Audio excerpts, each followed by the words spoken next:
Ini adalah Reza, seorang anak yang menjadi korban bullying di sekolah.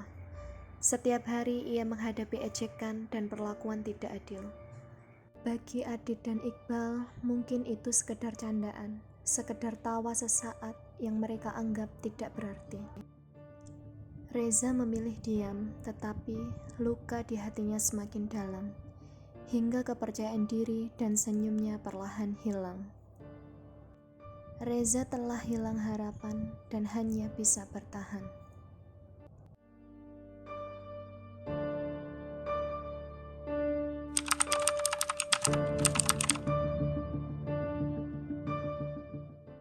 Hari itu, Reza datang ke sekolah sendirian. Langkahnya pelan, seolah membawa beban yang tak terlihat.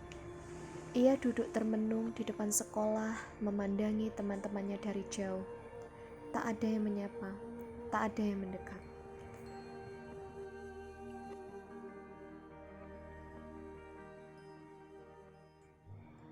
Di dalam kelas, Reza kembali duduk sendiri, senyap, seakan tak ada tempat yang benar-benar nyaman untuknya.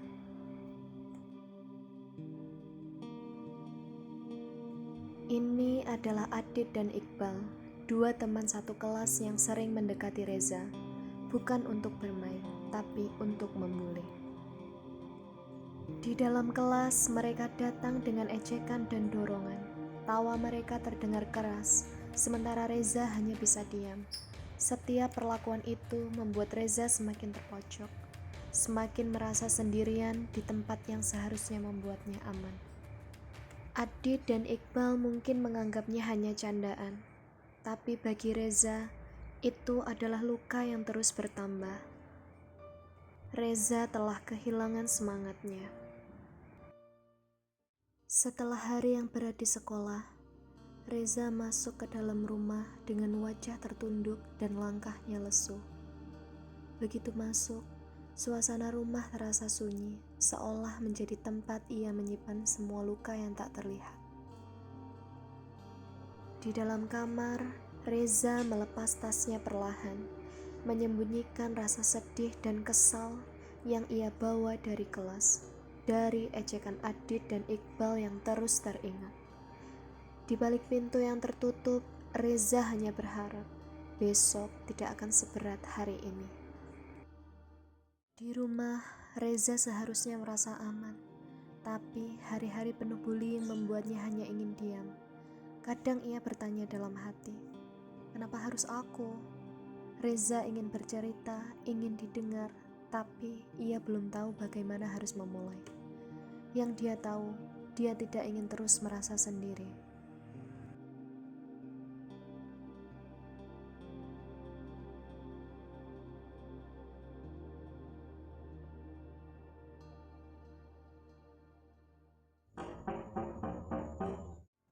Orang tua Reza sudah mencoba mendekatinya. Ayahnya menanyakan apa yang terjadi, mencoba memahami, namun Reza hanya menggeleng, menutup diri dan memilih diam. Ayahnya hanya bisa terdiam, bingung dan khawatir, tak tahu harus berbuat apa. Suatu hari, ayah Reza mencoba mencari jalan keluar. Ia mengajak Reza ke PKBM, sebuah sekolah kejar paket yang memberikan kesempatan belajar baru bagi Reza. Ayahnya berharap di tempat ini Reza bisa memulai kembali dan menemukan lingkungan yang lebih aman dan mendukung.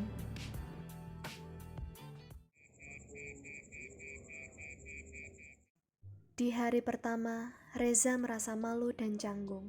Ia menunduk di belakang pintu, takut memulai kembali di tempat yang baru. Namun guru di sana menyambutnya dengan lembut, membantunya duduk, mengenalkan pelan-pelan hingga Reza mulai merasa sedikit lebih tenang. Pada akhirnya, Reza mulai bisa berbaur dengan teman-teman. Awalnya ia masih ragu, tapi setiap hari ia merasa lebih nyaman. Teman-teman barunya menyapanya dengan ramah, mengajaknya belajar dan bermain tanpa menghakimi. Senyum Reza kembali muncul. Ia merasa diterima, dihargai, dan tidak lagi sendirian. Bullying bukan sekedar candaan, Tidak ada alasan untuk menyakiti atau merendahkan orang lain. Setiap anak berhak merasa aman, dihargai, dan didukung. Seperti Reza yang akhirnya menemukan tempat baru untuk bangkit dan kembali percaya diri. Mari bersama-sama ciptakan lingkungan yang lebih ramah, lebih peduli, dan lebih manusiawi. Karena perubahan tidak selalu datang dari hal besar. Kadang dimulai dari sikap kecil seperti menghargai, mendengarkan, dan tidak menyakiti. Terima kasih. Hai Soum, gimana perasaannya bisa masuk ke PKBM? Sangat senang. Saya setelah masuk ke sini, saya sudah bisa berbicara dengan orang lain. Dulu saya itu susah untuk berbicara dengan orang lain, apalagi saya itu sangat kesepian sebelum masuk ke sini. Setelah masuk ke sini, saya sudah dapat beberapa banyak teman. Nama teman saya ada 2, saya sangat dekat dengan teman tersebut. Siapa namanya Rafael dan Vansa. Dulu saya itu pertama kali ketemu itu di ekstrakurikuler desain grafis. Itu saya pertama kali ngajak ngobrol. Hai, siapa namamu? Boleh berkenalan? Halo Sakila, gimana perasaannya bisa masuk ke PKBM? Happy. Selain happy, bisa dapat pengalaman baru, bisa belajar lagi juga ya. Senang ya di sini? Senang. Oke, thank you Syakila. Semangat ya belajarnya. Hai Alia, gimana perasaannya bisa masuk ke PKBM? Senang bisa banyak teman dan juga bisa kembali sekolah. Oke, semangat ya belajarnya. Iya. Thank you. Rizky, gimana perasaannya bisa masuk ke PKBM? Senang Bu, Senang. Oke, kenapa kok senang? karena banyak teman. Banyak temannya. Siapa temannya? Guru, Mas Irul, terus depan Mas Irfan, and then punya kesempatan untuk belajar kedua. oh iya, punya kesempatan yang baru ya untuk belajar lagi. Oke. Terima kasih Mas Irul.